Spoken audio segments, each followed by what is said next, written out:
Hit the music.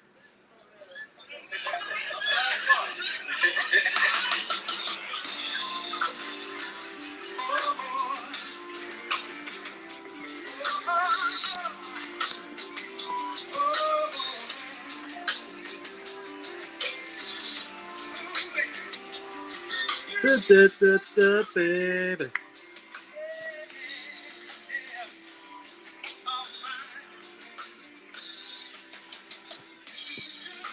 Oh yeah.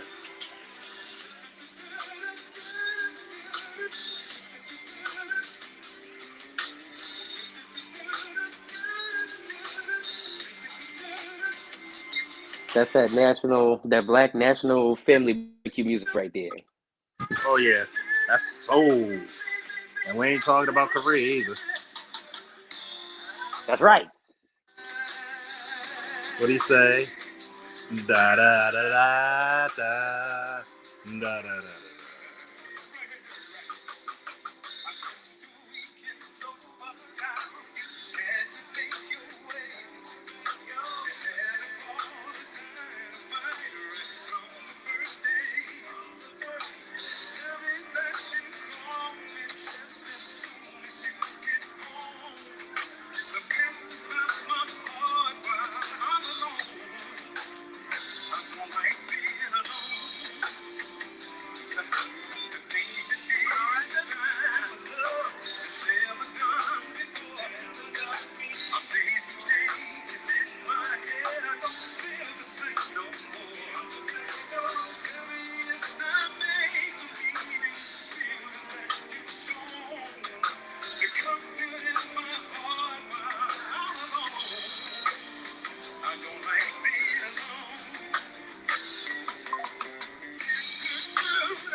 Burning up inside from my foolish pride. It would make me harder all the time. You're not wrong to pacify my heart while I'm alone. Don't you give it?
I don't like it.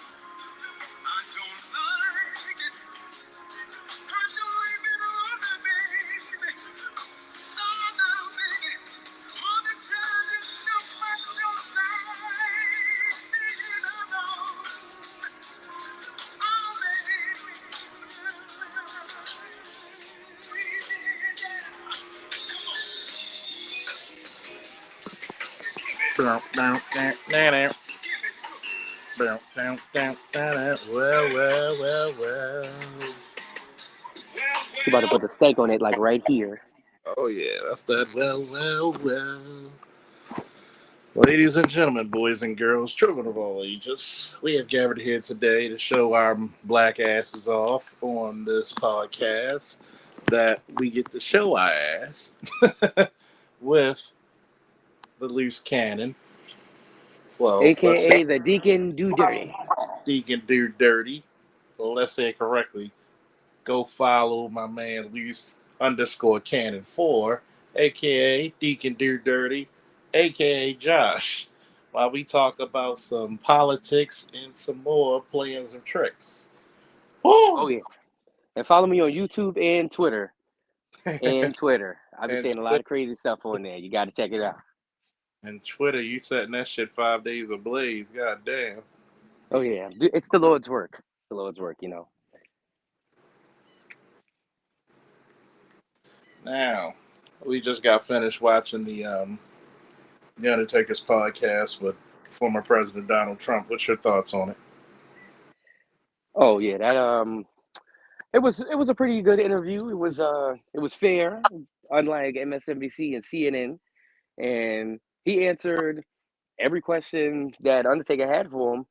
And it was pretty direct and straightforward. He even had they brought up Undertaker daughter on there, and they was talking about sports, and she just looked so comfortable while she was talking to him.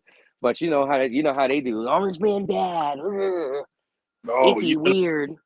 he gonna. They said the Undertaker and Kane are biased. Um, Here's the question, right? About biases. Should Trump be treated differently, like when you're at the National Black Association of Journalists? Should there be a level of respect? Oh, you said based. I'm sorry, misread it. But some people, but that's a good question in case somebody does come and say they're biased. No, they're based in something of reality. You have to For think real. about it. Undertaker has a daughter. His daughter plays sports. She plays flag football, which they talked about. And he asks, like, what are you going to do about this Title IX stuff? And remember, it wasn't men who said, well, let's get these transgenders in the sports arena. It was women because y'all were convinced there's no difference between men and women. And what happened? You got your asses handed to you. Yeah, Yeah, equality, my ass. And it's ridiculous because it's funny how all of this woke stuff, no less than 10 years ago, all started with like it was like Me Too, and then fighting for women's rights, and how dare you look at a woman and how dare you be a man and have a penis that gets erect? Like it was just ridiculous stuff, and now the pendulum has shifted. Now it went from women's rights and equality to transgender rights. So now they're basically telling them to f off. and it's kind of funny because they forgot that there's no vacuums in nature. So those women are going to compete with them and their men. So, Exactly. well, there's not enough men to go around because the men you thought that were going to be good for you were basically going to go look for your men. You didn't like it? You didn't like it? Oh, you don't like it when it's not fair for you. Okay. Oh, I love how Andre 420 said Batista is apparently pro Kamala. Yeah, and then you got fickle wrestling fans out there that's like, and it's not a lot of them, but it's quite a few that's saying, oh, well, Batista's better than Undertaker. Man, get out of here with that. Undertaker, I mean, Batista doesn't hold a candle to Undertaker. Undertaker is the greatest gimmick in pro wrestling history. Stop the madness. Shoot, politics make people talk like just think stupid, yo. Hmm. I mean, I look at a lot of these liberal black men, and I have to tell them, you can't, in all facets of life, sit there and tell me that you're enjoying being around all these damn fucking people. I'm gonna try not to curse as much, but you could sit around with all these pundits for the Democratic Party and say that these people represent me. They're looking out for my best interests. What happened? They look down upon you? Oh yeah, they could care less. They want, and especially when the Black Lives Matter stuff was going on years ago, and we, you know what I'm saying, like remember back when we was dealing with the riots or whatever, um, like the Freddie Gray riots. For anybody that's wondering which one it was, long story short, it was during that time. That's when I realized something was up and something wasn't right. Like I noticed that every time a black man got killed, in any type of police involved event, um magically you got woke gay people marching for that. I'm just like, it never added up. It never added up. They're like, we're fighting for civil rights and trans rights. What rights do they not have? Because last time I checked, they didn't have gays only, like gays didn't have to sit in the back of the bus. They didn't have gays only water fountain that dispensed Skittles flavored water.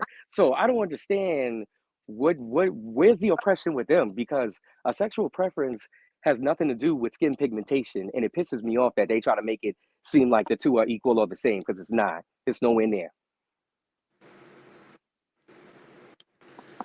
It's interesting because we both work for the police department, and like many black police officers, you're told you don't know what the hell's going on. Hmm. Several times they try to shut us down because we knew too much. I think fundamentally, we are kind of like the wrath of God, or the and sometimes the vengeance of God, because we hate to tell you, told you so. That's a fact. And what what really occurs is that you don't listen to your rank and file. When people say, "Well, under Trump there was a lot of police brutality," ask any cop. The DOJ was on our asses. Yeah.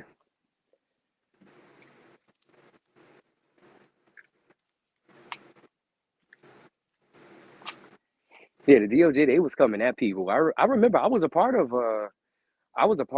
one of their investigations a couple of years ago. I remember dealing with this one lady. I forgot her name, but she was from the Department of Justice. But I there was an incident. Remember the robot incident? I reported that to the DOJ because they just wanted to hear anything. They wanted to hear any crazy story that you had. They wanted to hear it. So Yeah. they You was think investigating everything. if you think about racism, there's more racism that goes on inside the police department than outside of it any given day. Absolutely. Hey, we got Raven Knight. What's up? We got Otis. Ain't nobody came here to see you, Otis. It's a running gag in this spot. Who else we got? We got Iori. What's up, nephew? We got Andre. We got the snowman in the building. Um, it's kind of funny because it was very refreshing listening to that podcast when he was asked a tough question, and he answered it very vividly. He even brought up the Olympics when the lady from Italy, who was just jabbed, and it was so powerful, and she felt the difference in strength and bone density that she had to forfeit.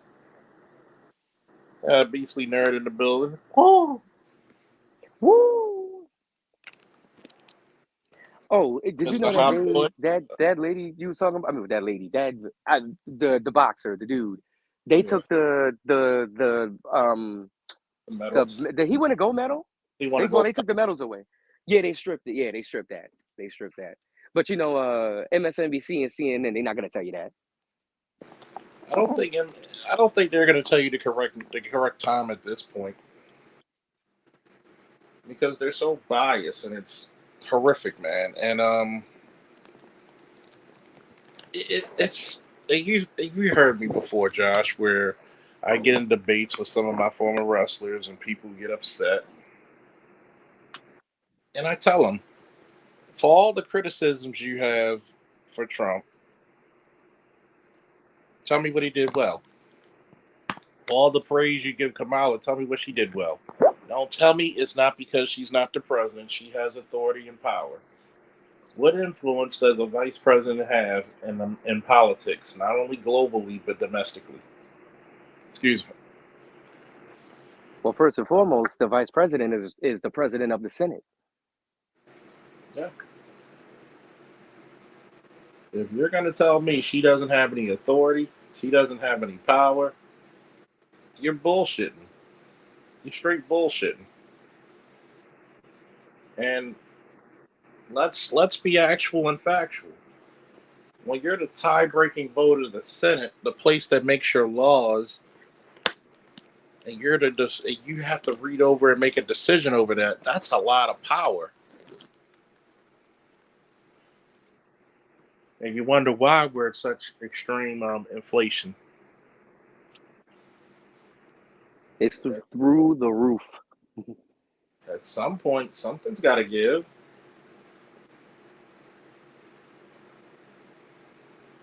Yeah, I'm tired of my pockets like crying and shit. Yo, I had way more money under Trump. Money was flowing out here. Now it's like a desert. I'm tired of the fact that my pockets look like they getting robbed. Okay, I'm tired Yeah, and they every giving time I these pay a illegals all bill. that free money. I'm tired every time I pay a bill. It's like kick that shit out, nigga. Yo, stop. Tired of it, man. It's not fun. Bro, it's so bad. It's to the point where I wanna get a one-way plane ticket to Texas, and I want to go over the border and then come back, so they could give me some free money, a house and a car and all that good shit. I mean, remember back in the day, it used to be like jail. You get all the benefits. Now all you got to do is just be at the border. Who the hell Yeah, wants to deal with? Who wants to deal with 30% inflation? Good God Almighty! look at that, 30%, 30%, and we got a president that don't even know he's alive. No, I'm the president of the United Grapes of America. Mm-mm-mm. It's Sleepy Joe. fundamentally. I'll just say this: at what point does a black man benefit being a Democrat? I'll wait, because And I can personally can't name one. I'll ask anybody in the chat. Anybody who's a friend, ally, detractor, brother, sister, what do you get for being a Democrat?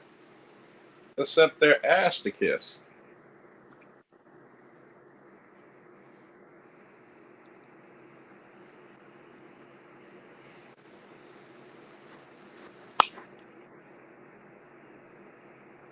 It's Yeah, exactly. Yeah, who's running the White House?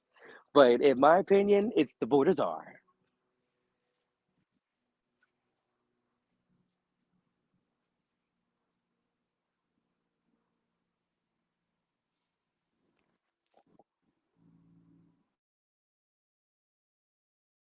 So if he's not fit to run again, why hasn't anybody invoked the 25th Amendment? Yeah, I'm still trying to figure that out. Even when he said he wasn't running again, I wasn't expecting him to say, I'm just not gonna run again. I was expecting him to actually step down. The fact that he literally goes, yeah, I did such a good job as a president. I'm just gonna step down. I'm gonna pass it on. Yeah. And I was like, it felt like a movie. If yo, I'm telling you, if this is the greatest episode of the Twilight Zone I've ever seen in my life, and we're living in it. We are living in it.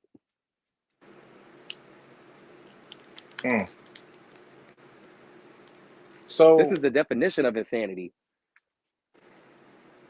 Your benefit is if you're gay. The only thing you get for being a Democrat, if you're a black man, is not being chastised for who you being voted for. I mean, you're still going to be chastised because it's your fault. Remember that.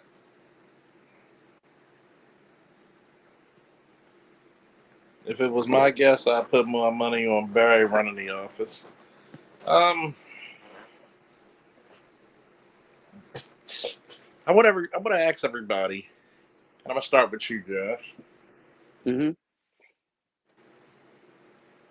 Does America right now have the leadership in place that makes all of our enemies shake in fear? Wait, say that again. My phone went out. Say that one more again. Does America have the leadership in place that makes our enemies think twice or shake in fear? Two words: hell and let me think. No. Because at least even when Obama was president, especially after the Osama bin Laden raid, people were shook. Yeah. People were shook. And now people are taking us like a joke. Shoot, other countries they don't look at us as the United States. They look at us as Barnum and Bailey.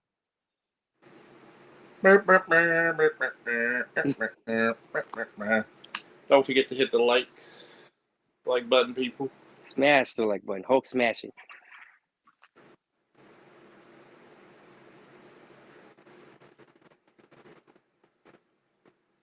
I'm just this is sad right now in politics, man.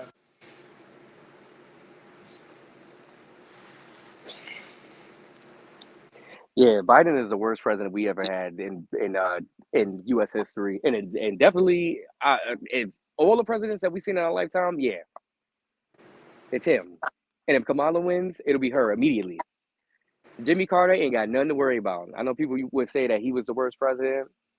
Nah, Jimmy Biden Cut, said, "Hold my beer and my cane." I don't know what I'm holding anymore. Hold my diaper. Yeah, after he took a shit in it. Oh, I didn't know I did it. It was Trump.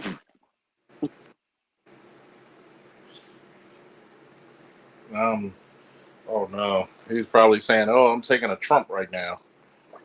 Oh man, I'm taking a mean Biden. Ew, ew. Oh man, it's sliding down my leg. Oh, He's the first president that ever used Bengay, and oh, he's a spokesperson. oh, he's the first president. He's definitely the first president to actually to have long john diapers. Long John diapers. And then you get Kamala. Well, I'm sorry. Every time she speaks, I'm like, "The fuck you saying, lady?" Well, you've been in power for 4 years. Well, the last 10 years, Donald Trump. What are you talking about? You know what I'm talking about? No, we don't know what you're talking about. You know what I'm talking about. I'm like, God damn. Did she watch a Did she watch a bootleg version of what's, She was cast as one of the hyenas in Lion King. oh my god. She was like, what was that movie with Jackie Chan and Chris Tucker? Um, What, Rush Hour? Rush Hour. Do Yeah, you understand the words that are coming out of my mouth? Nobody understands the words that are coming out your mouth. that's a fact. Cackling Camille. Oh my god. She speaks so weirdly and so out of turn that even her closed caption says, "What the fuck?"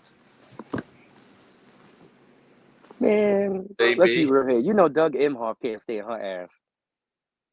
That dude looks like the super square. Mm. He looked like his breath just rages garlic. Let me see if I can play this because I think this is so fucking funny, dude. Oh my god, Kamala Harris. The joke that keeps on joking. Oh man, Kamala Harris. Cackling Kamala.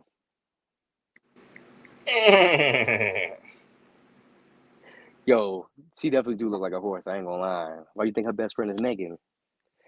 And they had the gall. They had the gall to try to use that balloon pop gimmicky show to try to sway the black vote. Anybody seen that? But they had like it was like the balloon pop, but it was a Kamala campaign ad, and they had the girls on there talking about, oh, how tall are you? He's like 6'5", and they're like, oh, what do you do for a living? How much you make? He's like 6 figures. And they, ooh, yeah, I want him. Then the other girl goes, oh well, who you voting for? And he's like, nobody, I don't vote. And then they popped the balloon, and one person stepped on it. I'm like, that's not gonna get my vote. Well, black men need to get in line because all you are is just resources for these bitches. That's right. And besides, I'm not 6'5". I'm 5'6". I'm just Dude, if that really mattered to like a lot of women, I would say you're full of shit. please. Man, Listen to there's this. two women I could think of off the bat that was like 6'1", and I took them down like a tree. Hey, you're all the same height in the bedroom. Uh-oh. You gonna keep on loving me. Still there, Josh? Yeah, can you hear me? Yeah. Clicked off for a minute. Ooh. Oh, all right. My bad. Now listen to this. Does this interview make you really want to vote for this lady? Thank you. It's good to be with you, Brett. Voters tell pollsters all over the country and here in Pennsylvania that immigration is one of the key issues that they're looking at this election, and specifically the influx of illegal immigrants from more than 150 countries. How many illegal immigrants would you estimate your administration has released into the country over the last 3.5 years? Well, I'm glad you raised the issue of immigration because I agree with you. It is a topic of discussion that people want to rightly have. And you know what I'm going to talk about. Yeah, but right just a number. Do you think it's 1 million, 3 million? Brett, let's just get to the point. Okay, the point is that we have a broken immigration system that needs to be repaired. So your Homeland Security Secretary said that 85% of apprehensions. I'm not finished. We have it's a rough estimate of 6 million people have been released into the country. And let me just finish. I'll get you the question. I promise you. I was beginning to answer. And when you came into office, your administration immediately reversed a number of Trump border policies. Most significantly, the policy that required illegal immigrants to be detained through deportation, either in the U.S. or in Mexico. And you switched that policy. They were released from custody. Now, I'm going to answer that, Trey. He stated, how insulting to insinuate that pussy is going to move niggas to vote. I mean, last election, get your booty to the poll with a bunch of strippers. Look how insulting the Democratic Party has been to black men all this whole time. If you like, share, subscribe, donate to the Cash App, I'm going to say this.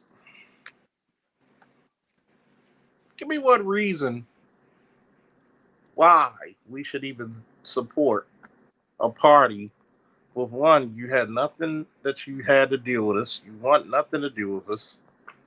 You give all the benefits to the women.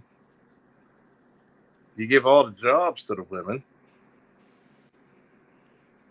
And I'm going to put it to you this way. You wonder why so many of your government infrastructure is so backward, slow, and obsolete. Look at the type of personnel you have in these places. Yeah. And they're not there to work either. They're there to gossip and cackle. That's why paperwork is always messed up. Sit on my ass. I ain't doing it. And the first thing they'll get up there and say, I ain't doing a goddamn thing. Ain't that something? I ain't gonna do a goddamn thing. But they want to persuade you. They want to persuade you with ass to get your vote. They want to persuade you with Megan Thee Stallion. Oh, I'm gonna make weed federally legal. They want to do all of that now. They want to offer you KFC fried chicken. They want to do everything that they possibly can that they think black people is gonna like to sway that vote. There's nothing in hell that they can do to get me to vote blue at all. To hell with them. Blue, And no. the more that they try, the more insulted that they make me. Oh, I feel it coming. Blue, blue, blue, blue, blue, blue, blue world order. That's right. Uh, it's insulting, man. We're supposed to be so guided by our dicks that we can't make a conscious decision. Interesting. Let's They're get your buffoons take. for that. Let's get your take on the rest of this, Josh. Awaiting trial. So instead, included in those were a large number of single men, adult men, who went on to commit heinous crimes. So, looking back, do you regret the decision to terminate Remain in Mexico at the beginning of your administration? At the beginning of our administration, within practically hours of taking the oath, the first bill that we offered Congress, before we worked on infrastructure, before the Inflation Reduction Act, before the CHIPS and Science Act, before the bipartisan Safer Communities Act, the first bill, practically within hours of taking the oath, was a bill to fix our immigration system. Yes, ma'am. It was called the U.S. Citizenship Act of 2021. Exactly. It was essentially a pathway to citizenship for the... Yes, ma'am. May I finish responding, please? But you have to let me finish, You please. had the White House and the House and the Senate, I'm and they in the didn't middle bring up of that bill. responding to the point you're raising, Okay. and I'd like to finish. Yes, ma'am. We recognized from day one that, to the point of this being your first question, it is a priority for us as a nation and for the American people. And our focus has been on fixing a problem. And from day one, then, we have done a number of things, including to address our asylum system and put more resources, getting more judges, what we needed to do to tighten up penalties and increase penalties for illegal crossings, what we needed to do to deal with points of entry between border entry points. That's the work we did. And I've said that for years. That's the reason why, for the longest time, I believe marijuana should still be illegal. Because you wanted me to lock up so many young black men, but as soon as those black men either get charges for possession or distribution, because you're going to get charged with distribution even if you personally smoke it, you're going to get charged with it no matter what. And you don't even give these young black men the opportunities to have dispensaries to actually start a business for it. Can't even have CBD shops. There was this one black man that had a CBD shop, and this was like last summer around the time that we became legal in Maryland. And he was in DC, and all of a sudden, through some loophole, because it's legal out there too, they shut him down, and he like crushed him. Like he had nothing to fall back on. But this is what they do. Shoot, any dispensary you seen, ain't no blackface that own it. I promise you. Think about it. You make middle-class white boys become millionaires overnight. Yeah. I think that's despicable. I think it's despicable. Like it or not, the only thing that's going to become cheaper is liquor. Your food's going to be higher. Your liquor's going to be lower, just to keep you sedated. Just saying. And that's what they want. They want you sedated. They want to keep you sedated. That's why they want to keep you high. That's why they want you to vote blue. But that's why they say vote blue no matter who. Mm-hmm. I'm a black man. You got it by your dick. Continuing. We worked on supporting what was a bipartisan effort, including some of the most conservative members of the United States Congress to actually strengthen the border. That border bill would have put 1,500 more border agents at the border, which is why I believe the Border Patrol agents supported the bill. It would have allowed us to stem the flow of fentanyl coming into the United States, which is a scourge affecting people of every background, every geographic Only location white in our people. country, killing people. It would have allowed us to put more resources into prosecuting transnational criminal organizations, which I have done Yes, ma'am. as the Attorney General, former Attorney General of a border state. Madam Vice President, a couple of Prosecuted things. trafficking of drugs, guns, and human beings. And Six Donald Trump, Democrats- but let me just finish. Six And Democrats Donald Trump voted against that bill. learned about that bill and told them to kill it because he'd prefer to run on a problem instead of fixing a problem. And We know that's the biggest lie you could tell. She's such a fearmonger. It's Nancy Pelosi. Ask all these people. Ask your boy. You already know when Bernie Sanders, what y'all did to him. This election and the last.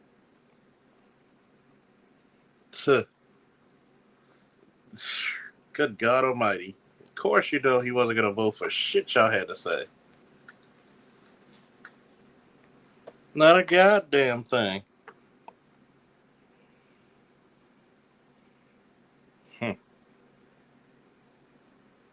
Mari said it best.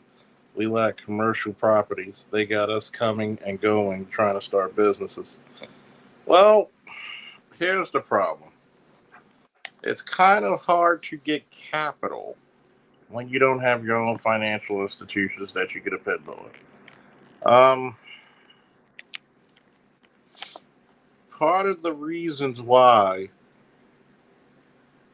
is because you've been taught since civil rights, well, actually post-civil rights, that it's not important to have your own representation.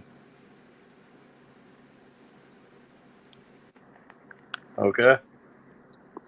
You know what? Just to piggyback off of that, anytime it's an all-black ran community, magically, a cow kicks over a fire lamp and the whole thing burns down. Just saying. I mean, magically, of course. Think about it.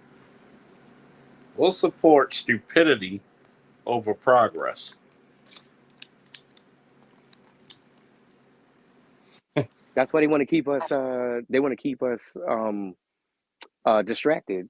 Why do you think they got a channel just to show episodes of baddies and shit? Like, why? Yeah, think about it. That is true. When it's white people's issue or problem, it's all of our issues. But crack, y'all can give a damn. Y'all just gave us prison. You beat us half to death. You shot us. You treated us like trash. You gave the woman welfare to turn on us. Sold us down. Had us get sold down the river. Thank you, Lyndon B. Johnson. I appreciate that. Create policies that give black men the reins of production of marijuana, not just a license to become legal street dealers. That's a policy that will change.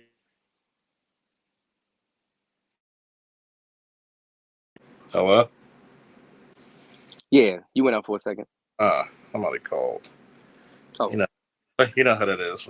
Your phone is connected to your iPad as well. Oh yeah, moms might do that in a little bit. When you have this issue with immigration, look at all the fentanyl and stuff because you allow it. If the United States wanted to get rid of a lot of the drug flow, it has the ability to do so with all the resources. But you accept it for what it is.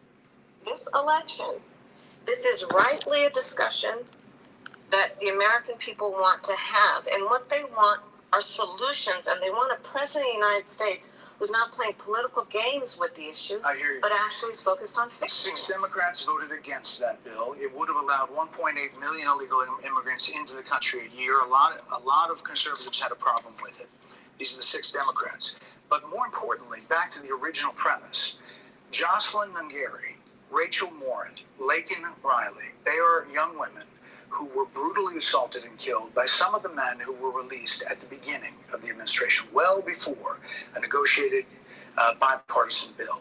Former President Clinton actually referred to Laken Riley Sunday campaigning for you in Georgia, saying if those men had been properly vetted, Laken Riley probably would not have been killed. So if it wouldn't have happened, this is well before any negotiation. This is well before Donald Trump got involved in the politics. This is a specific policy decision by your administration to release these men into the country. So what I'm saying to you, do you owe those families an apology?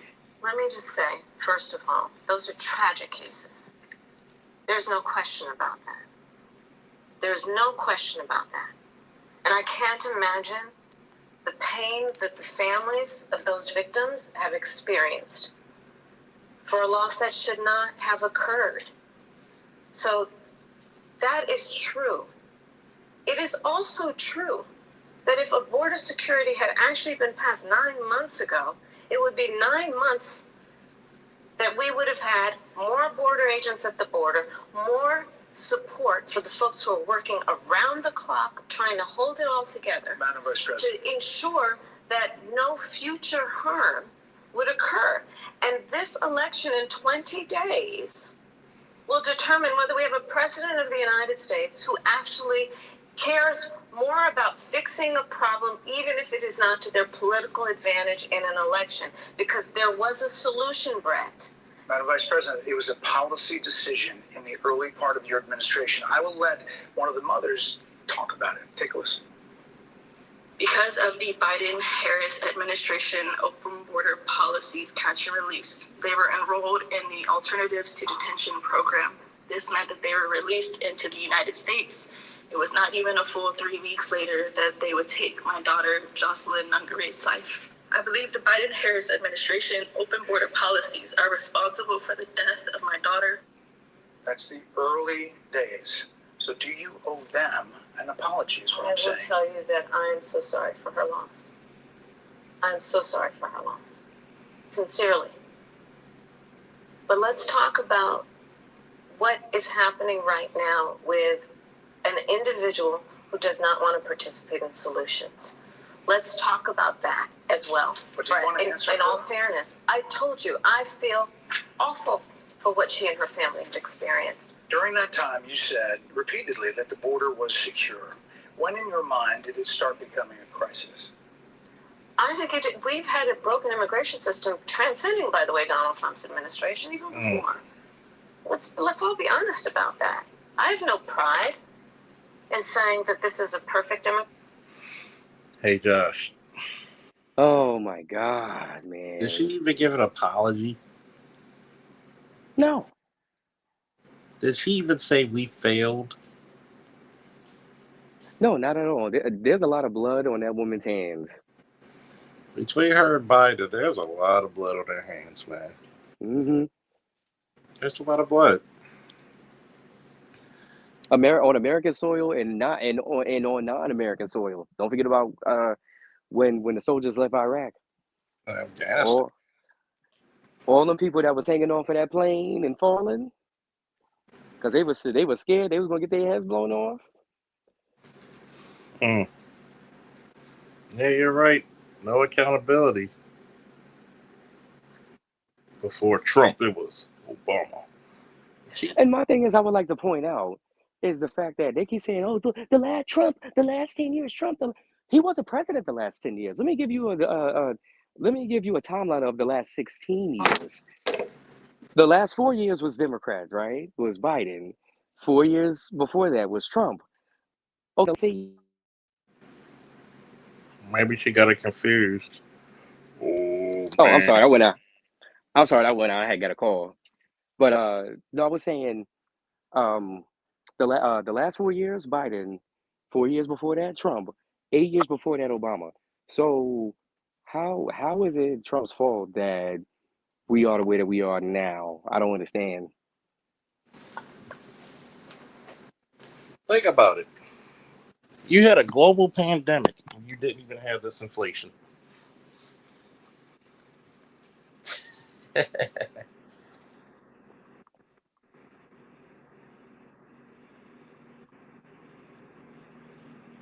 I want you to think about that.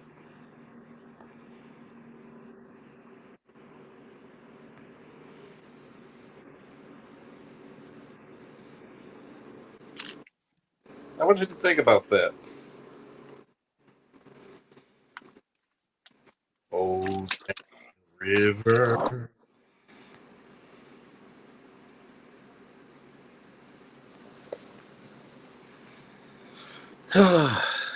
Man, this is getting funnier.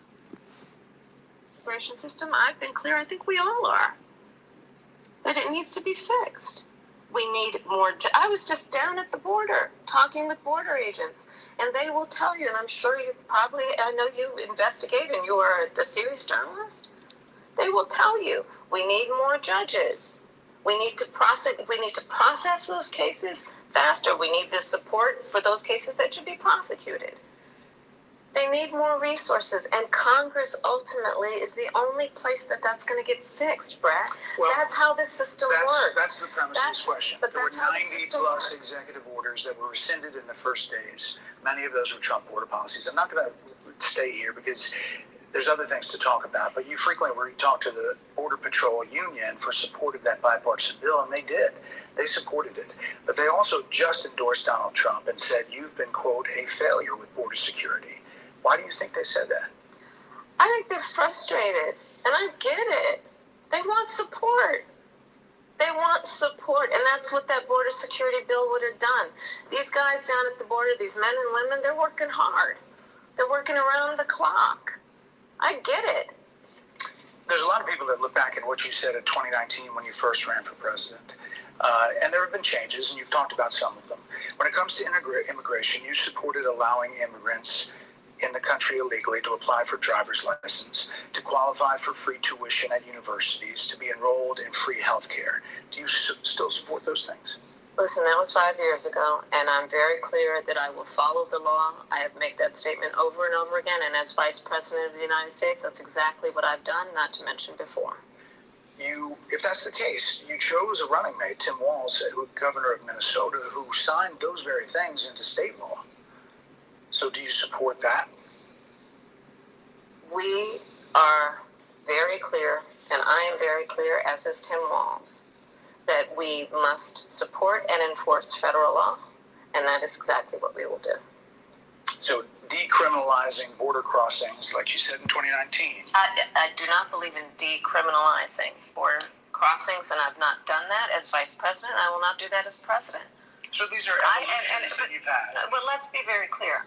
I'm the only person who's running for president who has prosecuted transnational criminal organizations, from the Sinaloa cartel to the Guadalajara cartel to people who have trafficked in guns, drugs, and human beings. I have spent a significant part of my career going after people who present a threat to the safety of the American people and cross our border with the intent of doing us harm and cross our border illegally. And I will do that work as vice president. I take that work quite seriously.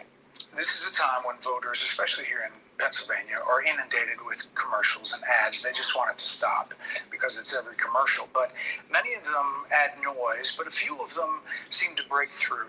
This particular one from the Trump campaign has gotten a lot of attention. Kamala supports taxpayer-funded sex changes for prisoners. Surgery. For prisoners. For prisoners. Every transgender inmate in the prison system would have access. So Why should we pay as taxpayers for a person's transgender surgery? Yeah, something that's a choice. That's what I'm trying to figure out. Like, my thing is, they need to stop funding mental illness. Fund it for things that's positive, like helping the mental illness, not helping the mental illness, if that makes sense. Why not help them not become a criminal again? Not become That a part. again? Why not That get part. the help they need?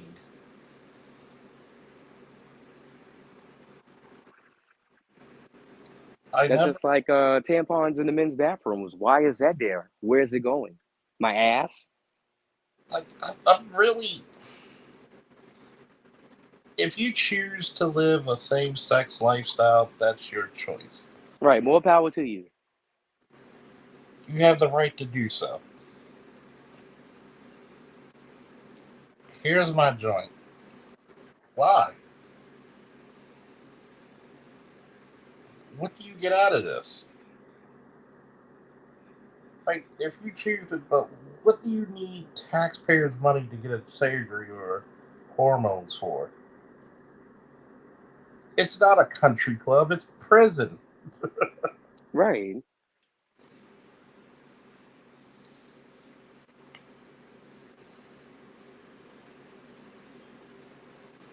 Tell me what the hell prison got to do with it.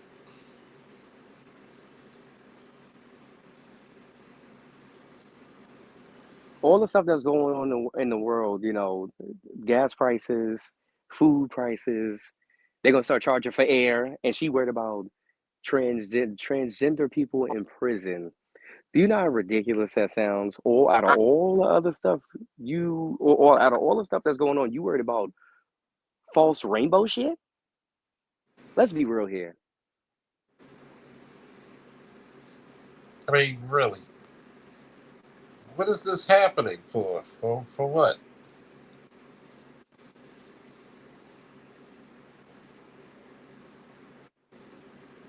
But yeah, these be the same people with that rhetoric of, yeah, if Trump get in, he's gonna be a dictator day one. Says who? Says who? They say, oh, he wants to kill the Constitution. Says who? Show me the video. Show me the proof. Show me the proof. But we don't go by proof in this country anymore. We go by feelings. Feelings. Talk about feelings. Feelings and whoever's paying the agenda tab. Well, kick me in the damn nuts. Which they're waiting to do anyway. Mm-hmm. Like, you gotta realize we're literally living in a generation where they wanted to make it normal for women to be like, men, I hate them. What? But let us say that. Oh, hell will break loose. I hate women. Boo, he's evil. He probably gay. You're a misogynist. Misogyny. They was even trying to shame men for being men in that Gillette commercial. Yeah. He's like, oh, dude, don't look at her, man. Your eyes might burn. How dare you look at a hot chick? How dare you show your sexual prowess? Right. How They dare act like you? men. They act like men don't want ass. How dare you?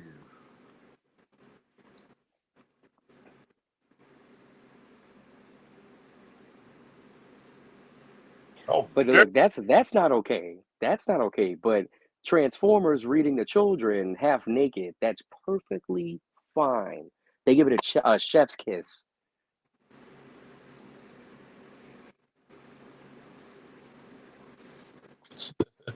Let's finish the rest of this. We should have took shots to see if we get drunk by how many times she mentioned Trump's name. Oh man, I'd be tapped out by now. Are you still in support of using taxpayer dollars to help prison inmates or detained illegal aliens to transition to another gender? I will follow the law, and it's a law that Donald Trump actually followed. You're probably familiar with, now it's a public report, that under Donald Trump's administration, these surgeries were available on a medical necessity basis to people in the federal prison system. And I think, frankly, that ad from the Trump campaign is a little bit of like throwing, stones when you're living in a glass house. The Trump aides say that he never advocated for that prison policy and no gender transition Well, surgeries you know what? You got happened to take during responsibility for what his happened in presidency. your administration. Yeah, no. Oh, wait a minute. Wait a minute. What did she just say? What did she just say? You have to take responsibility of what happens in your administration. That sounds like the Jamaican called the African black, huh? Yeah, and yeah, she's not taking accountability. Anytime she's asked a question, but Trump, really? Oh man, take it back to Baltimore club music. You feeling this drift for the Trump? You stupid. Minister for the Trump. It's in black and white. Would you still advocate for using taxpayer dollars for gender reassessment? I will follow the law, just as I think have a Donald say in Trump would this. say he did. You would have a say as president. Like I said, I think he spent $20 million on those ads, trying to create a sense of fear in the voters because he actually has no plan in this election that is about focusing on the needs of the American people. Whereas, at $20 million on that ad, on an issue that, as it relates to the biggest issues that affect the American people, is really quite remote. And again, his policy was no different. Look at where we are, though. They say On it was plans for the different, but let's American move people, on. I'm offering a plan to deal with affordable housing. I'm offering a plan to deal with what we need to do to strengthen small businesses, which are the backbone of America's economy. I am offering a plan that is about taking care of young parents and giving them the support they need. My plans for the economy will strengthen the economy, as have been reviewed by 16 Nobel laureates, Goldman Sachs, Moody's, and recently the Wall Street Journal, which have all studied our plans and have indicated my plans for our economy would strengthen our economy, his would make them weaker, Why do you would think more ignite people say- inflation and invite a recession by the middle of next year. Those are the facts. Why do you think more people say they trust him on the economy than they trust you? I think that when you look at an analysis of our plans for what we would do as President of the United States, it has been clear to those who study and understand how economic policy works that moving forward, because I do believe the American people are ready to turn the page on the divisiveness and the type of rhetoric that has come out of Donald Trump. People are ready to chart a new way forward, and they want a president who has a plan for the future and a plan that is sound and will strengthen our country. My plan for the economy does exactly that. His plan would be, again, to give tax cuts to billionaires and the biggest corporations in our country and blow up our deficit. It's interesting you said turn the page, Madam Vice President. You were asked on 2 different shows last week what, if anything, you would do differently than President Biden. Here's what you said. Would you have done something differently than President Biden during the past 4 years?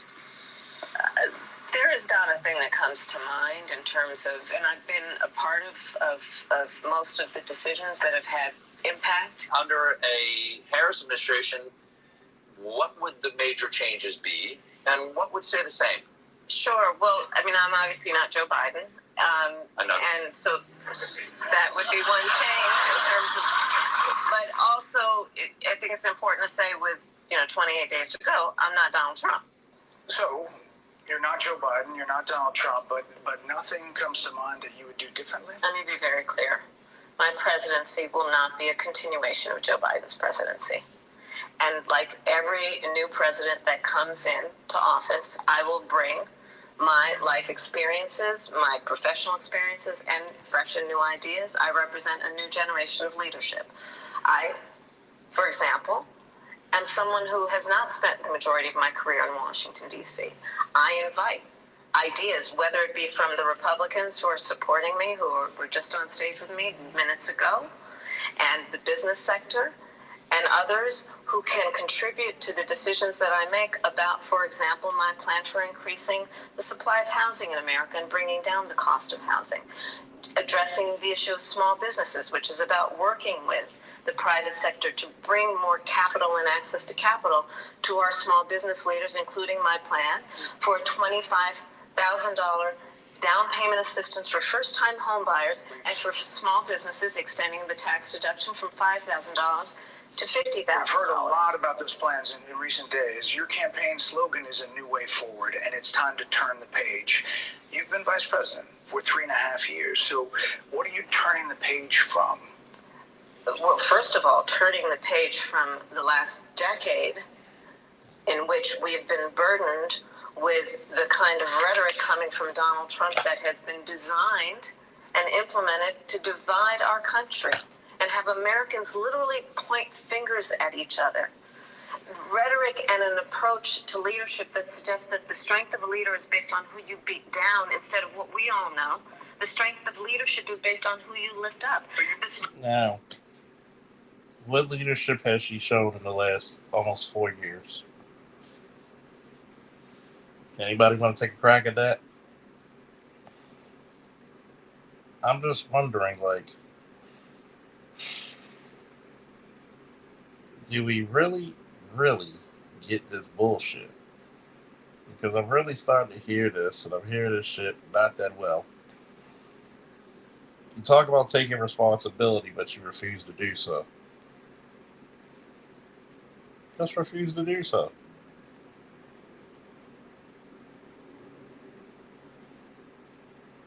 Then you'll get mad at other people for not being on the same bullshit page you are.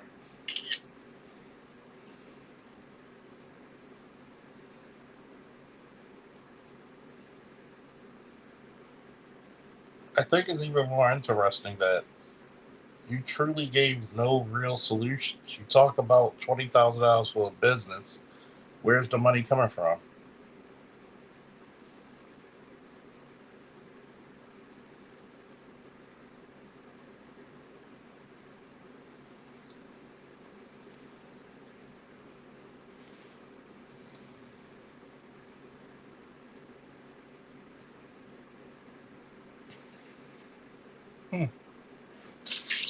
She's led a bunch of AKAs to buy Chucks.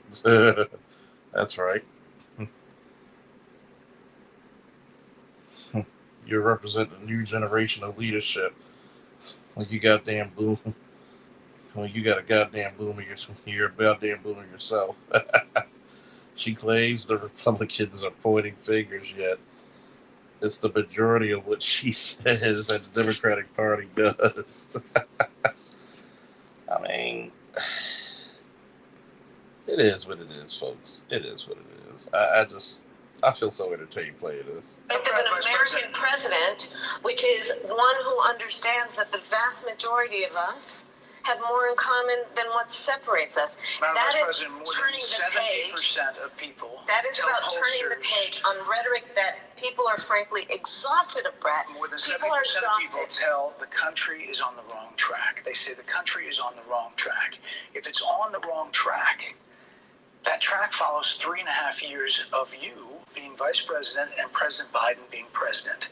That is what they're saying, 79% of them. Why are they saying that? If you're turning the page, you've been in office for 3.5 years. And Donald Trump has been running for office. But you've been the person holding the office. Come on.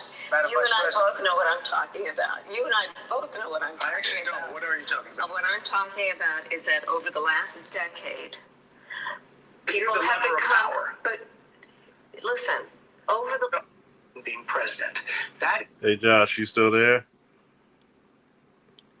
is. I'm going to rewind it a little turning bit. the page on rhetoric that people are frankly exhausted of, Brett. More than 70% People are of people exhausted. tell the country is on the wrong track. They say the country is on the wrong track. If it's on the wrong track, that track follows 3.5 years of you being vice president and President Biden being president. That is what they're saying, 79% of them. Why are they saying that? If you're turning the page, you've been in office for 3.5 years. And Donald Trump has been running for office. But you've been the person holding the office. Come on. Madam You Vice and I President. both know what I'm talking about. You and I both know what I'm I actually talking about. don't. What are you talking about? What I'm talking about is that over the last decade, You're people the have lever of become. power. But listen, over the last decade, it is clear to me, and certainly the Republicans who are on stage with me, the former chief of staff to the president, Donald Trump, former defense secretaries, national security advisor, and his vice president. One, that he is unfit to serve, that he is unstable, that he is dangerous, and that people are exhausted with someone who professes to be a leader who spends full time demeaning and engaging in personal grievances and it being about him Madam instead Vice of President, the American people. If People that's the are case, tired of that. If that's the case, why is half the country supporting him? Why is he beating you in a lot of swing states? Why, if he's as bad as you say, that half of this country is now supporting this person who could be the 47th president of the United States? Why is that happening?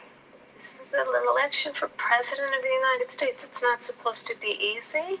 I know, but It's if not it's supposed to be. It is not supposed to be a So cakewalk are for they misguided, anyone. the 50%? Listen, Are they stupid? What oh is God, it? I would never say that about the American people. And in fact, if you listen to Donald Trump, if you watch any of his rallies, he's the one who tends to demean and belittle and diminish the American people. He's the one who talks about an enemy within, an enemy within, talking about the American people, suggesting he would turn the American military on the American people. We asked that question to the former president today. Harris Faulkner had a town hall, and this is how he responded. I heard about that. They were saying I was like threatening. I'm not threatening anybody. They're the ones doing the threatening. They do phony investigations. I've been investigated more than Alphonse Capone. He was the greatest bank.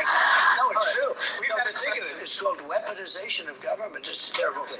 So, Brett, I'm sorry, and with all due respect, that clip was not what he has been saying about the enemy within that he has repeated when he's speaking about the American people. That's not what you just showed. he was asked No, about that no, specific. that's not what you just showed. In all fairness and I'm telling respect to that you, was the question that we asked him. he didn't show that, and here's the bottom line. He has repeated it many times, and you and I both know that. And you and I both know that he has talked about turning the American military on the American people. He has When did he ever say that? I mean, when? When? By the way, this is supposed to be the interview where we're supposed to get to know Kamala.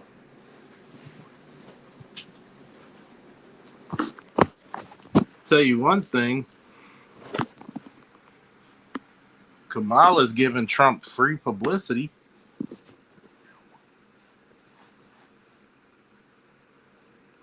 talked about going after people who are engaged in peaceful protest. He has talked about locking people up because they disagree with him. This is a democracy.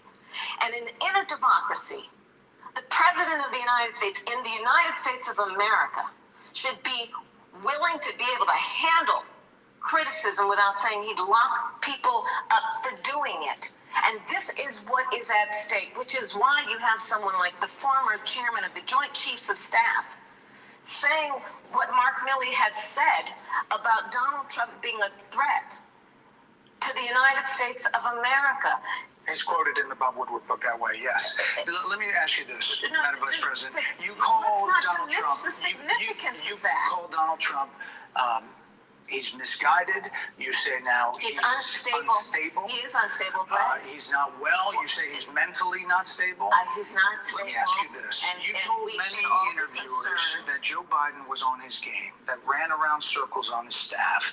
When did you first notice that President Biden's mental faculties appeared diminished? What? Joe Biden, I have watched from the Oval Office to the Situation Room. And he has the judgment and the experience to do exactly what he has done in making very. That was a Freudian slip. He said he has the experiment.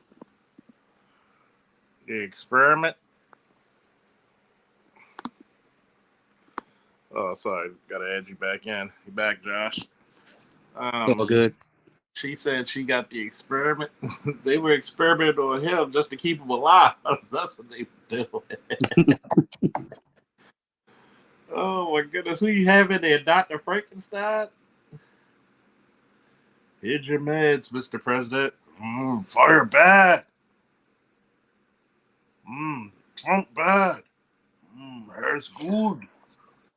But Donald Trump, but Donald Trump. Someone she doing a remix. Donald Trump. I thought she was gonna hit up with the. I thought she was gonna. She was gonna go dick Nickelodeon. Like Donald Trump. Donald Trump. Let's listen to this shit again. Government is a terrible thing. So, Brett, I'm sorry, and with all due respect, that clip was not what he has been saying about the enemy within that he has repeated when he's speaking about the American people. That's not what you just showed. He was asked No, about that specific. that's not what you just showed. In all fairness and I'm telling respect to you, that was you, the question that we asked him. he didn't show that, and here's the bottom line. He has repeated it many times, and you and I both know that. And you and I both know that he has talked about turning the American military on the American people. He has talked about going after people who are engaged in peaceful protest. He has talked about locking people up because they disagree with him. This is a democracy. And in a democracy, the President of the United States, in the United States of America, should be willing to be able to handle criticism without saying he'd lock people up for doing it. And this is what is at stake, which is why you have someone like the former chairman of the Joint Chiefs of Staff saying what Mark Milley has said about Donald Trump being a threat to the United States of America. He's quoted in the Bob Woodward book that way, yes. Let me ask you this, Madam Vice President. You called Donald Trump. You called Donald Trump. He's misguided. You say now he's unstable. He is unstable. He's not well. You say he's mentally not stable. He's not stable. Let me ask you this. You told many interviewers that Joe Biden was on his game, that ran around circles on his staff. When did you first notice that President Biden's mental faculties appeared diminished? Joe Biden, I have watched from the Oval Office to the Situation Room. Here comes the experiment. And he has the judgment and the experience to do exactly what he has done in making very important decisions on behalf of the American people. There were no concerns raised. Brett, Joe Biden is not on the ballot. I understand. And Donald Trump but is. He talked about it. And Donald Trump After is. George Clooney said within a few minutes of watch talking to President Donald Biden Trump, at a fundraiser that he thought this was not the same Joe Biden that we saw on the debate stage. Donald Trump is on the ballot. I understand. You met with him at least once a week for 3.5 years. You didn't have any concerns? I think the American people have a concern about Donald Trump, which is why the people who know him best, including leaders of our national security community, have all spoken out. Even people who worked for him in the Oval Office, worked with him in the Situation Room, and have said he is unfit and dangerous and should never be president of the United States again, including his former vice president, which is why the job was open for him to choose another running mate. So that is a fact. That is a fact. Madam Vice President, two more things. You were asked on 60 Minutes about the biggest threat that the world faces, that the U.S. faces. This is what you said. Which foreign country do you consider to be our greatest adversary? I think there's an obvious one in mind, which is Iran. Iran has American blood on their hands, okay? This attack on Israel, 200 ballistic missiles. What we need to do to ensure that Iran never achieves the ability to be a nuclear power, that is one of my highest priorities. A number of experts thought you would say China. The FBI director had said that. But you said Iran. If that's the case, what do you say to critics who look at the actions of your administration? Now, Joshy. Oh, you said it. Oh, you said it, folks. Shit, she got those powers of deflection. I mean, she deflected like Wonder Woman, isn't she? Oh, man. You really think Iran is doing more damage to us than China? You think they're doing more damage to us than Russia?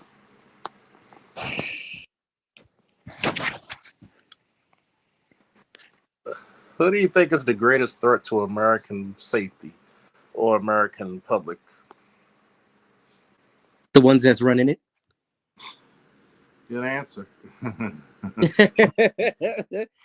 The ones that's running it. My bad. I must have hit the wrong button on my phone to refresh the page on me.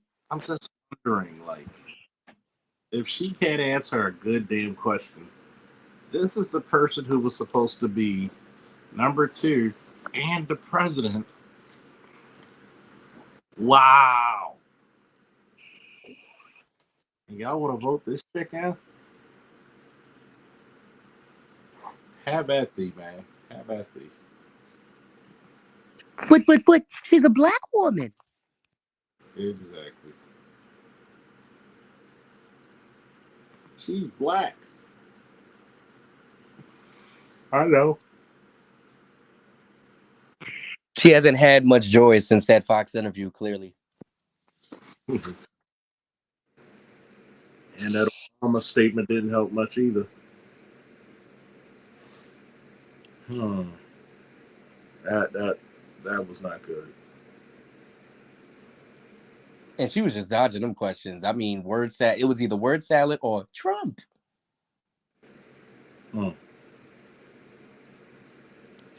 And my thing is, it's crazy how she sat there and was like, "Oh, day one, we undid this and undid that." And basically, you're basically telling people to vote for Trump because, it's crazy how she fails to talk about how when she got in, or when her and Biden got in, day one, Biden opened up the borders. He undid all the border policies that Trump had.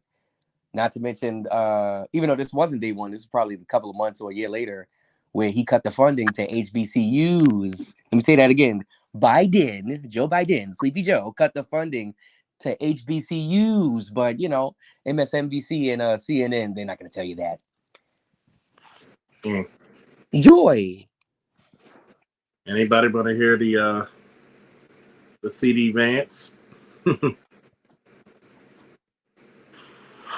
Well, we've been talking about it all week long, and it happened last night. It was a must-see Fox News interview. Bret Baier pressing the vice president on everything from the economy to the border, a lot on the border, during her first formal sit-down as vice president with Fox News. And with less than 3 weeks to go until Election Day, the Democratic nominee refusing to take responsibility for migrant crime under her administration.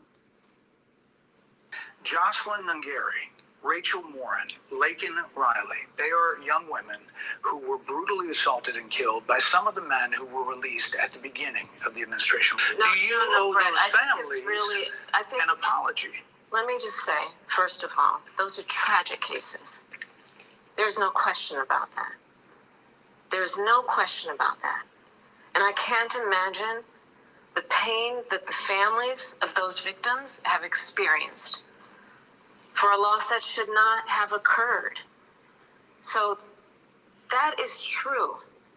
It is also true that if a border security had actually been passed 9 months ago, it would be 9 months that we would have had more border agents at the border, more support for the folks who are working around the clock, trying to hold it all together, Madam Vice President, to ensure that no future harm would occur.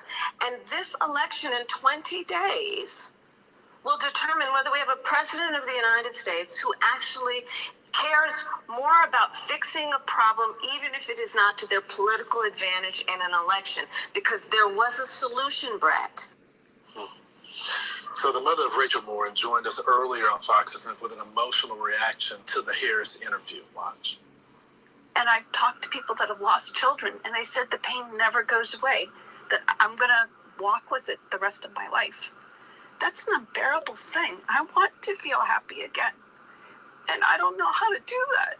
It's like, this should not be. And if they had secured the borders and just American people should come first. That's why we elect these officials, to protect our country, not to open the border. and we brought her on today because Kamala Harris was asked a couple of times whether or not she owed the families an apology, and she said she did not apologize per se, but she said they're tragic cases, and she said, I cannot imagine the pain the families are experiencing. So we just asked Patty Morin, tell her about the pain. And that's what she was talking about. Patty Morin, whose daughter, Rachel, 37 years old when she was murdered by a migrant in the country illegally, said the pain never goes away. Yeah, let's bring in Senator J.D. Vance from the great state of Ohio, also a vice presidential candidate with Donald Trump. Good morning to you. Good morning, guys. How you doing? Good morning. We're doing well. You heard that interview. It's just gut-wrenching to know that was preventable. And it happened after they did away with the wall, after they decided to remain in Mexico. What's your reaction? Well, first of all, of course, our heart goes out to Patty Morin and all the people who have lost their lives because of illegal immigrant crime. But we don't just need sympathies for these victims. We need to change the policy so that it doesn't happen to the next American family or the next innocent American girl. And what I heard from Kamala Harris last night was look, this is not, these girls, you know, Jocelyn Nungry and Laken Riley, and of course, Patty's daughter, are not dead because of some accident or some force of nature. They're dead because Kamala Harris opened the border and let their killers into our country to go after their daughters. They don't just need our sympathy. They don't just need our kind words, though they certainly deserve that. They need leadership who actually puts the security of this country first. And unfortunately, they're just not getting that from Kamala Harris. You know, guys, the thing that I found just so bizarre about Kamala Harris's entire interview, 25 minutes of a person who couldn't answer a direct question. How many illegal immigrants have come in? She didn't answer that question.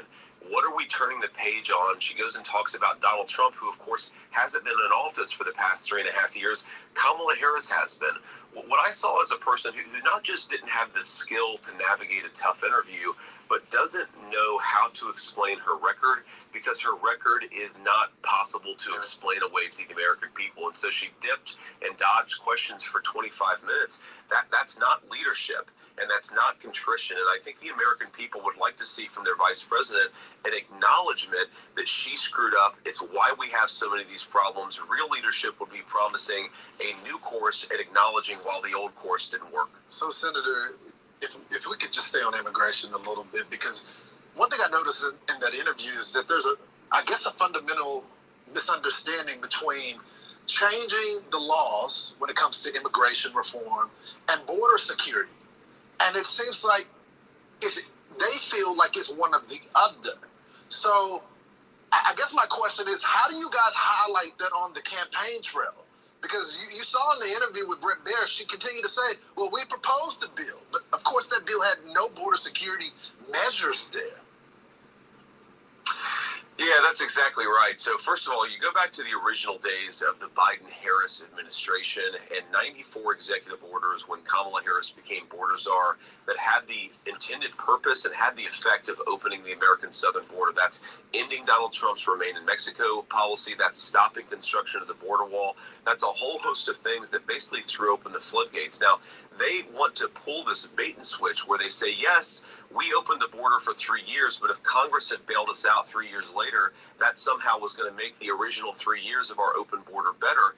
And the problem even there is that the congressional law, I was there when that border bill was being negotiated, it wouldn't have secured the border. It would have allowed 2 million people to come into our country illegally every single day, and it would have permanently implemented this catch and release policy that the Kamala Harris administration put in place. If you have catch and release, where basically you have an illegal immigrant come in and we let them float around in our country for 10 or 15 years where they're waiting for a court date, you're never going to have real border security. So I would like her to just acknowledge they came in saying they were going to open the border. They came in saying they were going to undo Donald Trump's border policy. They did that. The predictable consequences ensued. Admit that you guys screwed up and change course. Don't blame it on Congress because you guys refuse to do your job. Senator, we were joking earlier that if somebody was playing a drinking game where every time she said the name Donald Trump, 10 minutes in, you would be completely toasted because every time he asked a question about her or the Biden administration, she talked about Donald Trump. Hold on. Is it that fucking obvious, everybody? Is it that obvious?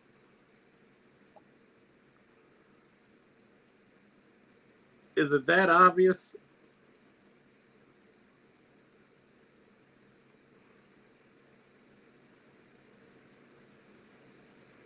One of the things she had to do last night was she had to clean up the mess she made last week on The View and then on the Stephen Colbert Show, where when asked, so what would you do differently in a Kamala Harris administration? And she goes, nothing comes to mind. Brett wanted to make sure that she actually felt that way? Or did she have a different answer? Well, as it turns out, she has a different answer. Listen to this. Your campaign slogan is a new way forward, and it's time to turn the page. You've been vice president for 3.5 years, so what are you turning the page from? Well, first of all, turning the page from the last decade in which we've been burdened with the kind of rhetoric coming from Donald Trump that has been designed and implemented to divide our country and have Americans literally point fingers at each other. Madam That Vice is President, more turning than the page. 70% of people That is tell about turning the pollsters, page on rhetoric that people are frankly exhausted of, Brett. You've been in office for 3.5 years. And Donald Trump has been running for office. But you've been the person holding the office. Come on.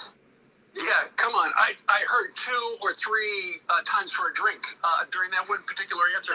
So what she did is essentially, because Joe Biden is deeply unpopular right now, Senator, is she declared her independence from him and said her administration would not be a continuation of Joe Biden's presidency. Do you believe that? No, not at all, Steve. I mean, look, the entire theme of her campaign is that she hasn't even met the person that's the president, even though she's his sitting vice president and ran along the ticket with him. She is, of course, the deciding vote in trillions of dollars of Joe Biden's spending. She bragged about being the last person in the room when major decisions were made. But we have to sort of step back and appreciate there is something pathological going on here. She has been in power for 3.5 years. And when asked about how she would be different, she goes and talks about Donald Trump.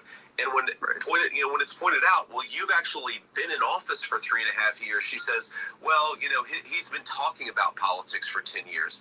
What is it in the mind of this person that can't just acknowledge that she has been in power for 3.5 years and bears some responsibility as the sitting vice president for the condition that the country is in? Now, she could do any number of things. She could actually say, well, I think that things are a little bit better than you're giving me credit for. Or she could say, well, this wasn't totally my fault. Instead, she pretends that Donald Trump bears the responsibility for problems that happened while she was the sitting vice president. She does that about the border. She does that about the affordability of groceries. She does that about the chaos on the world stage. I've never seen a person who's running for president as the sitting vice president who pretends that she has nothing to do with the condition of the country she's been governing.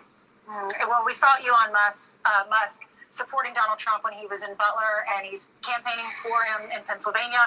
I know you just spoke to voters in that battleground, in that very important state. What issues are you hearing that matter most? I'm hearing consistently concerns about the border. I'm hearing a lot of concerns about American manufacturing, and in Pennsylvania, particular American energy. Think about this. The most important part of manufacturing in this country is having low energy costs.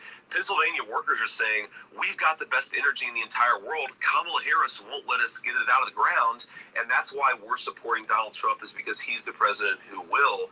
And then, of course, finally, you're hearing a lot of concerns just about the cost of groceries. Small business owners who can't afford to get by, moms and dads who can't afford to buy the things that they need for their kids at the grocery store. So we're going to be back actually in Pennsylvania later today. I love the state of Pennsylvania, the Commonwealth of Pennsylvania. And look, I think we're in a good spot to win it because people are so fed up with more of the same under Kamala Harris. So, Senator, you see it in the swing states. You see it in Pennsylvania. I've been going all across the country, going to barbershops, and you guys are breaking up that coalition, even with black males. But the question is, how do you get those people? We know they're frustrated. We know they're willing to give you guys a shot, but you got to get them to the polls. So how do you get all of these voters? Are you guys encouraging them to start voting now? This early voting is happening. How do you get them there? Yeah, great question and great point. Look, I'm not one of these guys who loves election season, but as Donald Trump says, it is what it is. And if the Democrats are going to use early voting, mail-in voting, Republicans, we've got to do the exact same thing. We've got to take advantage of the opportunities that are out there for us to vote. And whether you're Democrat, Republican, or independent supporter of Donald Trump, use absentee voting, use mail-in voting, use early voting, and it's already getting kicked off the ground in Pennsylvania. And if you look at our numbers, they're actually quite good. You ask, how do you get some of those folks to the polls? I think that we just got to hammer the message over the next 18 days. The only way to change the direction of this country is to actually get out there and vote for Donald Trump. And on the ground with our campaign, we're spending a lot of time knocking on doors, calling people, going and visiting people, and just saying, get out there, vote whenever you can, because the country depends on it. And you know what, Senator? If you don't vote, you can't complain. So that should motivate a lot of people. That's what my grandmother always said, Steve. Your grandmother was smart. All right. By the way, thank you very much, Senator, for joining us today. We did reach out to the Harris campaign to come on, but you know what? Haven't heard back. And you know what? We're not going to hold our breath. I'm Steve Ducey. I'm Brian. Well, stay there, Josh. Oh yeah. Notice everybody's making the same assumptions. The drinking game. Yeah, people gonna be hammered after listening to that shit, playing the drinking game. Oh yeah, she is like she is like Carl fucking Baskets. You know, Donald Trump is like her Carl Baskets. Carl Baskets. Carol Baskets. Oh my goodness. What do you got to say about that whole shit, man? It's over. Her campaign is over. I mean, there's no going back from that. Like, people gave you a chance. They wanted to hear your answers. She chose to go on Fox, had the balls to go on Fox, and blew it. Yeah. I mean,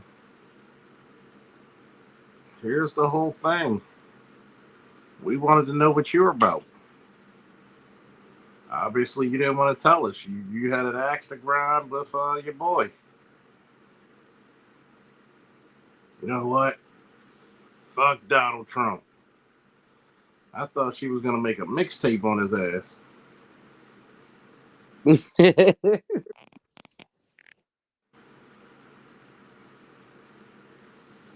Like, I thought she was going to start off, with Ether. Fuck Donald Trump. Damn it. Like, oh shit, she's doing Ether. She's so worried about him. She don't have not one policy, but everything that she says about Trump, she's doing.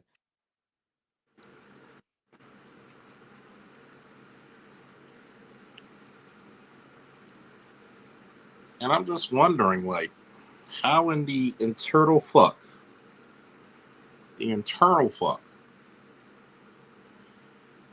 do you literally get into this place of politics where you can't fundamentally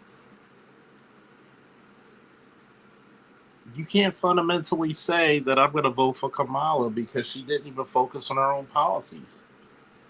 And let me ask you this question, Josh. Would we be just as critical of Donald Trump if he did the same? Absolutely. Because it's called accountability. Thank you. Is it because she's a black woman?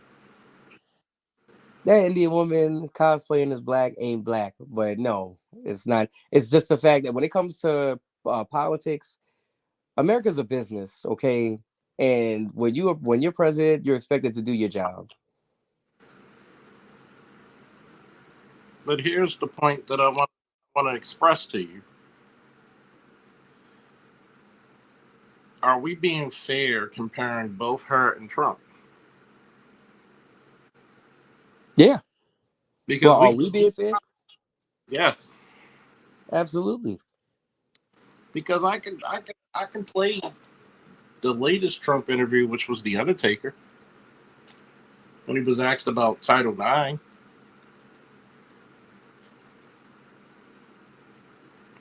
But you're not going to get that candid interview from Kamala. And I knew what was going to happen when she got hammered.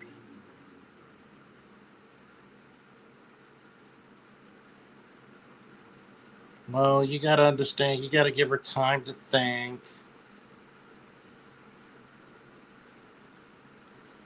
But at the same time, she wasn't even being hammered as hard as he could have hit her.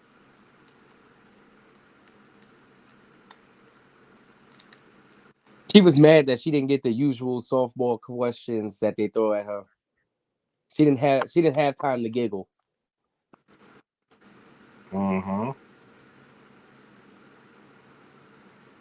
And unbeknownst to her, that tells a lot about your character. Is this the worst time in American politics? Yeah, I'll give you that one. But I just can't condone voting for Kamala. If anybody else want to do that, God bless them. That's your prerogative. But that right there shows you that she absolutely doesn't know what she's talking about.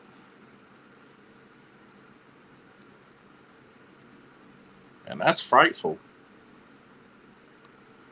That is very frightful.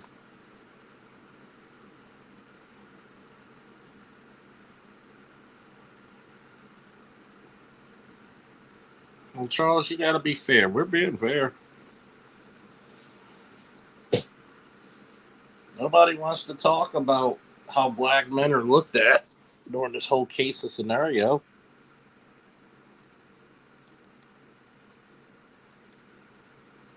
We're being told we should just vote for somebody because they look like us. Don't read the policies. Even Longo Savage said he's voting for neither. I respect that. At least Longo stated why.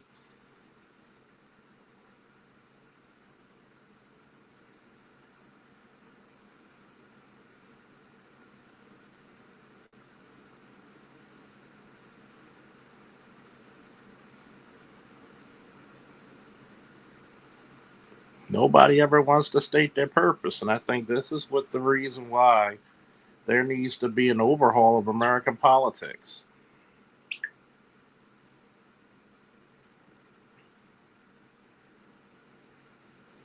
What do you think, Josh? The Democrats is going to go in rebuild mode after the election.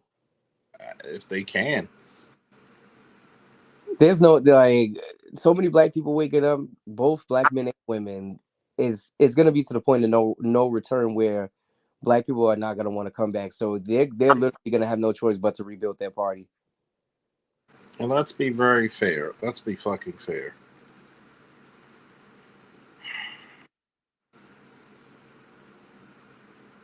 Would you even bother to come back to a place that's defecated on you? Hell no.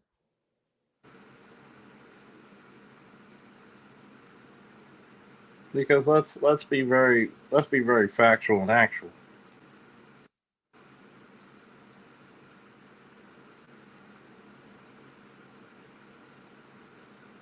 It's incredible because what happens is that you're going to see something that's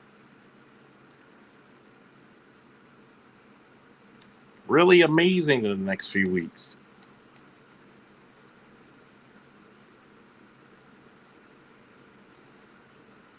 Really amazing.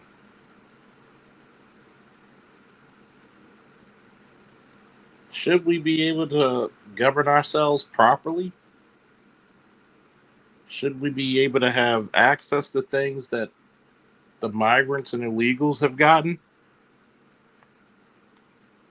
If she wins, Charlemagne the Fraud is going to be White House press secretary. Oh God, I hope not.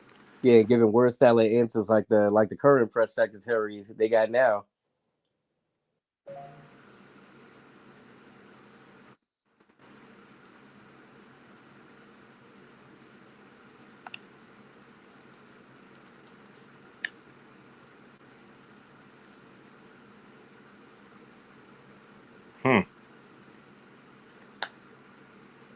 Going eye to eye with her, 3-star generals is needing answers. Oh boy, 3 to 4-star general. Oh boy, they already probably don't like her already. What happens if she's prez and woken up 3 a.m., 50 Russian / North Korean ICBM in the final suborbit phase? What can she handle? I doubt she can handle if her dog pees on the carpet. She'll just transfer the phone call to Tampon Tim. He's like, I fix it. What's wrong with it?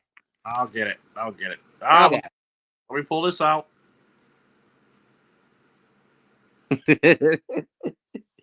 What a joke. And they want you to vote for that. Or else. Or else. Shut up. I'm going to vote for who I want. You ain't paying my bills. That's why I laugh at people that be like, how dare you? How dare you want to vote for Trump? I vote for who I want. I vote with the pocket, not with my emotion. What you're going to do when the tampon runs under you?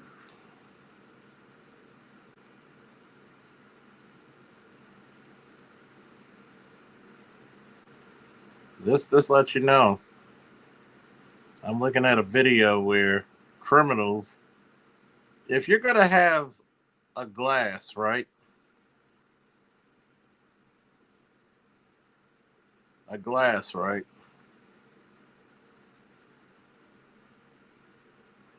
You know how you go into there and they have the bulletproof or security glass in those convenience store, liquor store? Yeah, that thick ass glass.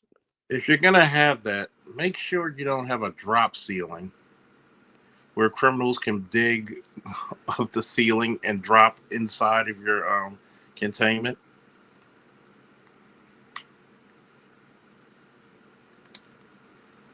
Oh my gosh.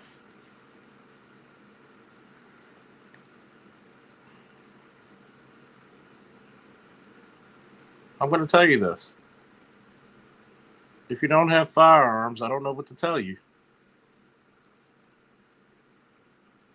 We're looking at other places in the world. In Brazil, the undeclared civil war. Footage below shows not some military elite team from some foreign country. Those heavily armed men are organized crime soldiers from Rio de Janeiro, Brazil, heading to invade and take over a rival territory.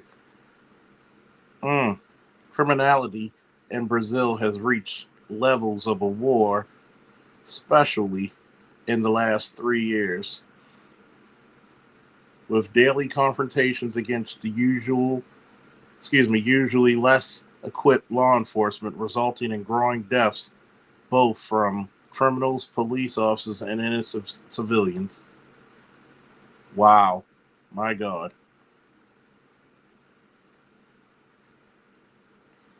My God.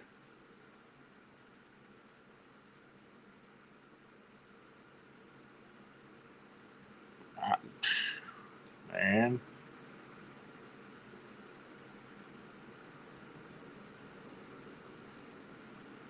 Y'all motherfuckers think this is a game, man.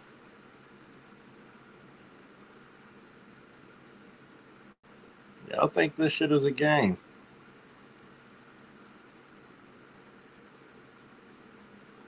Matter of fact, I'm going to send you the video, Josh. Tell me what you think of it. All right, cool.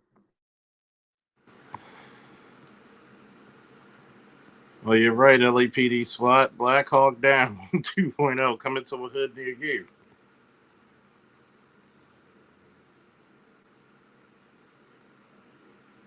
This is the middle of Brazil, and I don't know if I could show this on. I wish I could link it. I don't know if I can link it, but I'm gonna put the link from my I'm gonna put this in my community tab. This is Brazil.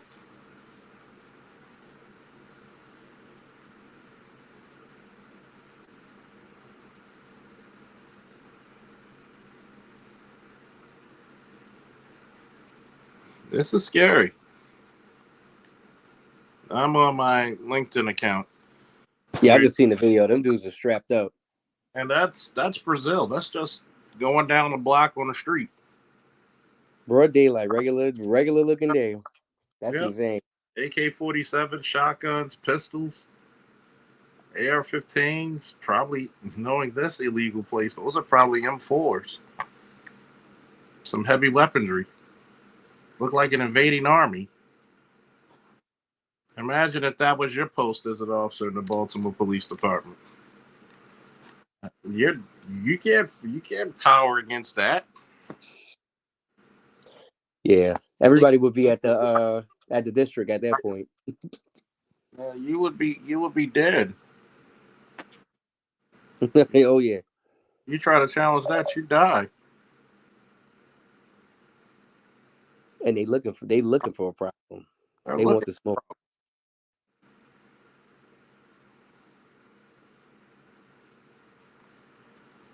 these guys and girls are looking for problems, man. It's in my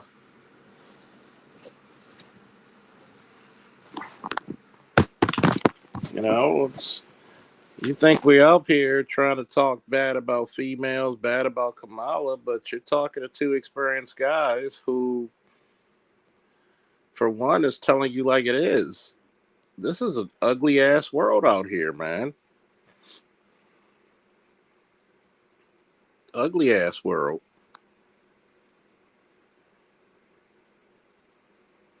I don't think a lot of you are ready for the ugliness of it.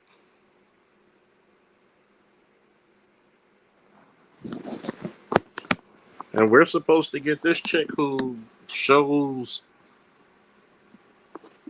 Oh, yeah, most likely it is weapons on the black market. This is the reason why I need somebody to write this for time immemorial. Listen to Sergeant Falk, right? Get your pistol, shotgun, and your rifle ready.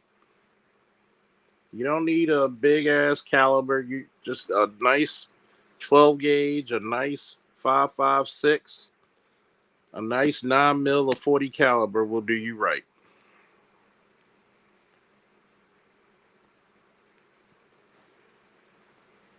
But I'm sorry. You're gonna be in one of those towns out of nowhere. You might have to defend yourself against some of these. Not only the criminals in your local block are bad enough. At least the criminals in your city will have some type of decorum. But the ones who are coming from across the border, they don't give a flying fuck about you. Not the slightest or the brightest.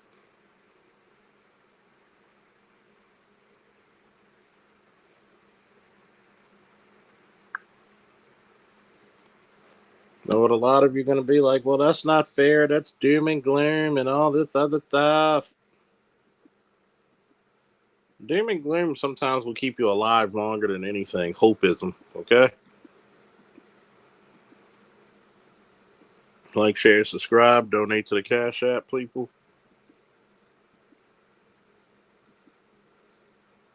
Keep thinking that every time I come up on here and we're telling you about the political landscape.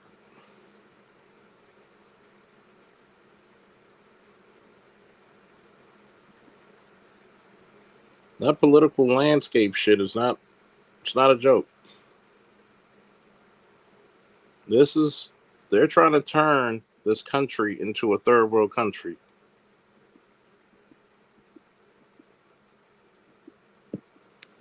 They're selling us out.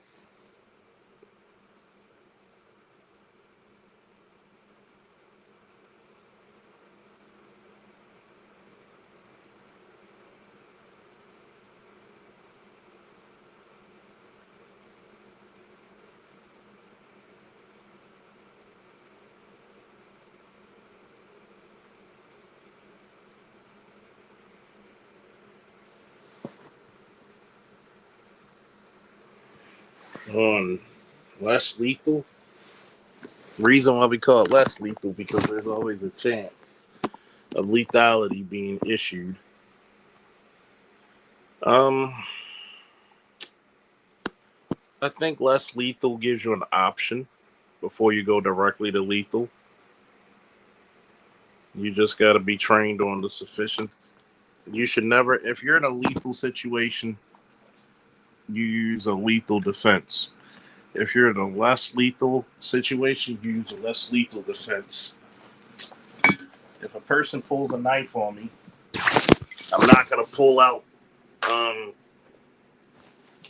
not gonna pull pepper spray or a taser. No, you pull out a gun. I mean, it gives you options. I'll give you that one. You don't always have to go to the firearm or the knife, but it gives you options.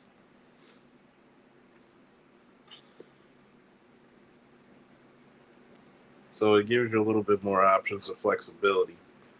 If a person's trying to poke their fist and you use pepper spray or a taser or a baton, that's something else.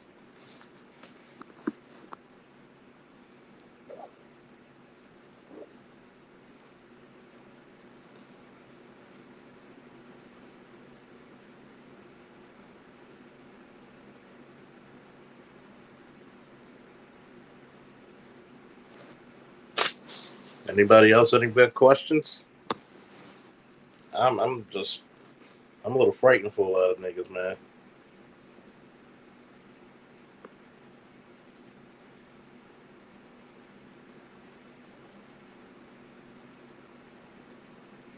I'm a little frightened, man.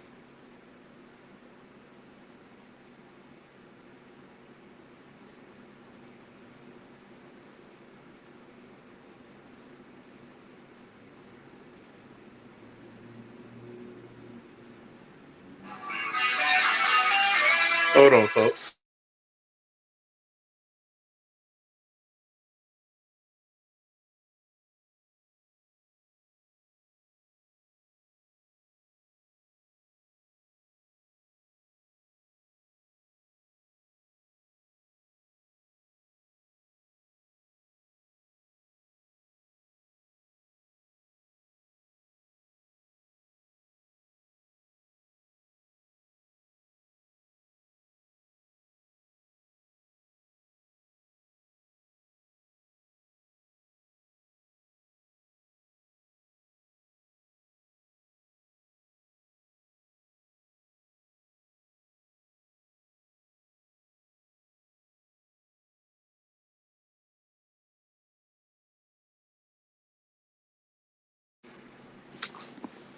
Yep, I'm back. It's a little scary out there. I'm going to tell you that, folks. But don't worry. We're going to make sure y'all prepared.